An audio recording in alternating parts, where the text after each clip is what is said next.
There are too many federal court cases happening right now. There's absolutely no way to keep track of it all. So I am here to help you cut through the noise a little and try to stay up to date.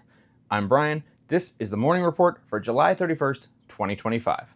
Let's talk about what's happening in federal court cases in the last 24 hours or so.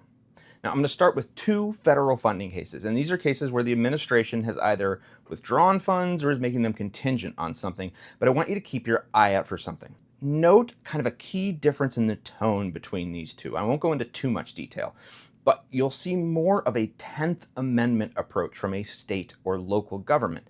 The federal government is not allowed under the 10th Amendment to force a state or local government to spend their own money or resources to enforce a federal law. A private organization is going to use something that sounds a little bit more like a contract argument, like, hey, you promised us money, you signed the paper already, now pay up.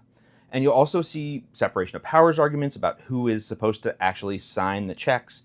Congress already appropriated this money, the check's already signed, the president's not allowed to just pull this money back. So those kinds of arguments more in the private organizations rather than the local and state government organizations. Okay, let's look at the actual cases. Thank you, Larry. All right, first we're going to look at the National Endowment for Democracy, or NED, versus the United States. It's a foreign aid freeze. So the National Endowment for Democracy is suing the Trump administration for denying access to about $240 million in congressionally approved funding. The NED supports a bunch of international efforts, such as activists in Hong Kong and independent press coverage in Iran. Generally, the arguments are going to follow the pattern that I talked about earlier, separation of powers, that sort of thing. But in this case, there's an actual National Endowment for Democracy Act. So here, the NED gets to actually point to a very specific law and say, hey, we are funded under that law. You have to give us this money. So here we're talking about a preliminary injunction. The National Endowment moved for a preliminary injunction and asked that its ongoing funding be kept in place while this case proceeds. The question here is, will the plaintiff still exist to assert its rights, even if they win, if they're not funded over the next, say, year that this case takes to get all the way through court? So yesterday, the government responded to their motion by explaining that a preliminary injunction was inappropriate. I won't break them down too much, but they don't believe the plaintiff's argument is strong enough to support a preliminary injunction. So that's that one. Second case is City of Chelsea v. Trump. Now, this is the other version of one of these funding cases. Here, it's a local government that's being pressured to enforce federal law, or they're going to lose federal funding. And the local government's claim is this violates the 10th Amendment. We saw one of these cases yesterday. So in this filing, the government responds with its own argument and says there is no 10th Amendment violation. Here's what they say. The federal government is not forcing the local government to do anything. The local government doesn't have to accept this funding. That's up to them. So this is a kind of powerful counter-argument to that 10th Amendment argument. We will see if, I'm guessing this is probably going to start getting used a little bit more, but we'll see how the court responds to this.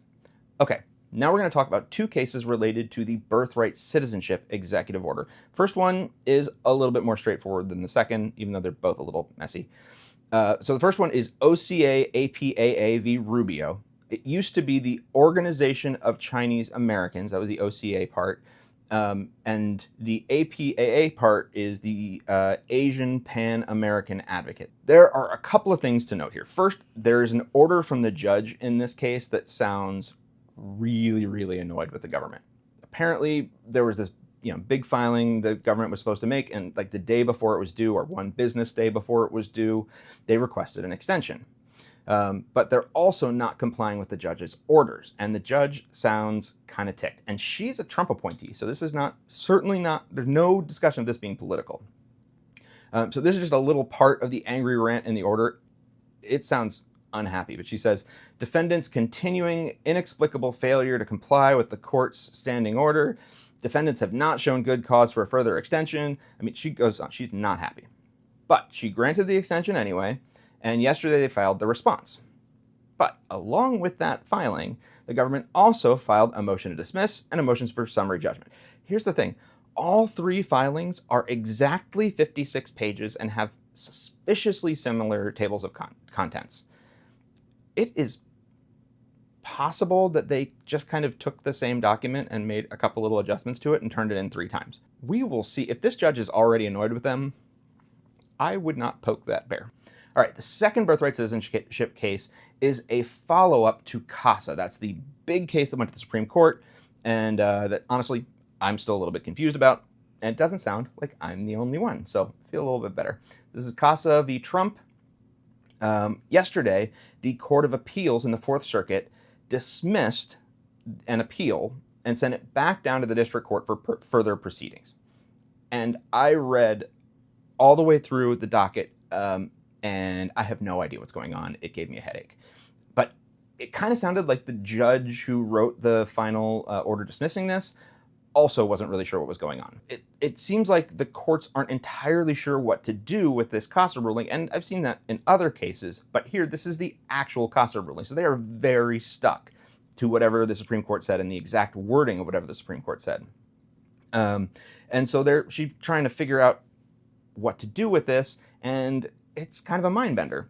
So I think that it might just kind of bounce back and forth between the Court of Appeals and the district court for a little while until they figure out kind of what they're going to do with this and maybe hear something else from the Supreme Court and figure out which direction to go. So finally, we have Massachusetts v. Kennedy. In this case, the government has filed an objection to a discovery motion.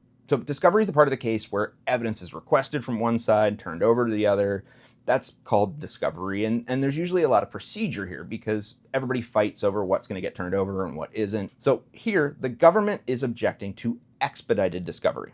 But the trial is coming in September, so there's not a lot of time to get the discovery done here. And this case was filed in January, so it's not like they haven't had time to get their stuff together. Now, often, when it's been this long and there's an objection to discovery on the grounds that it's not enough time, it's usually for one of two reasons. First, it's just a ton of discovery. And particularly, this is a health case. This is related to healthcare.